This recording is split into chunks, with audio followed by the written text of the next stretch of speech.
Hello again. Somebody commenting here has now asked me twice if I am in favour of segregated schools with separate provision for black pupils and white. This is just a small illustration of what bloody fools there are in the world.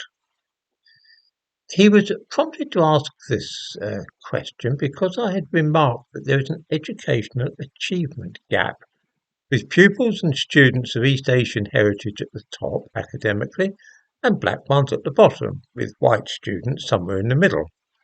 It seems that the simple act of noticing that this gradient exists in both Britain and the United States was enough to make some people suspect that I was in favour of apartheid. I hope that I will not be thought discourteous if I remark that only a complete turnip head would ask such a question. In fact, I was urging equality of treatment of all ethnicities, rather than the frantic attempts to fiddle the system to advance black students and make it appear to the outside world that they are not falling behind, which is what is currently going on, both in this country and the United States.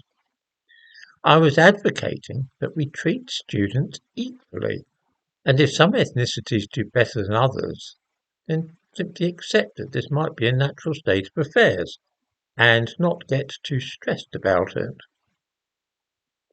Actually, though, some people are pressing for segregated education, but they are black militants rather than white racists.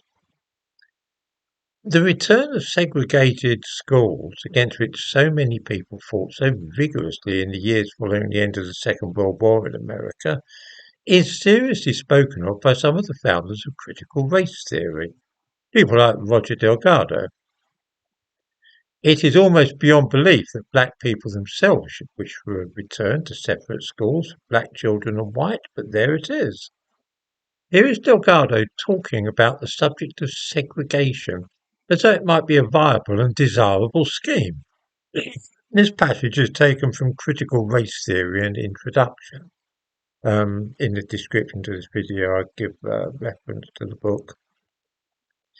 Delgado writes, one strand of critical race theory energetically backs the nationalist view, which is particularly prominent with the materialists. Derek Bell, for example, urged his fellow African Americans to forswear the struggle for school integration and aim for building the best possible black schools. Other CRT nationalists advocate gun ownership on the grounds that historically the police in this country have not protected blacks against violence. Indeed, have often visited upon them. Other nationalists urge the establishment of all black inner city schools, sometimes just for males, on the ground that boys of colour need strong role models and cannot easily find them in the public schools. Others back black or Latino run charter schools in big cities.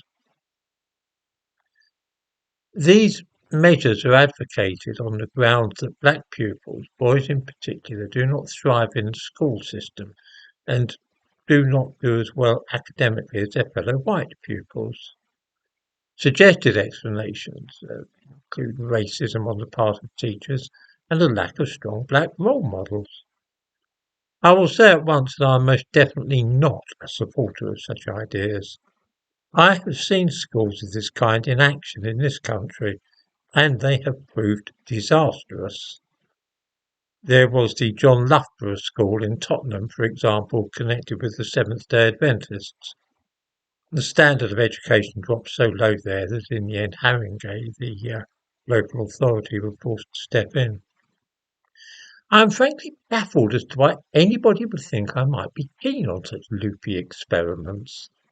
I am guessing, though, that it is because for some people watching this channel, I have taken on almost a mythic quality, like some latter-day folk devil.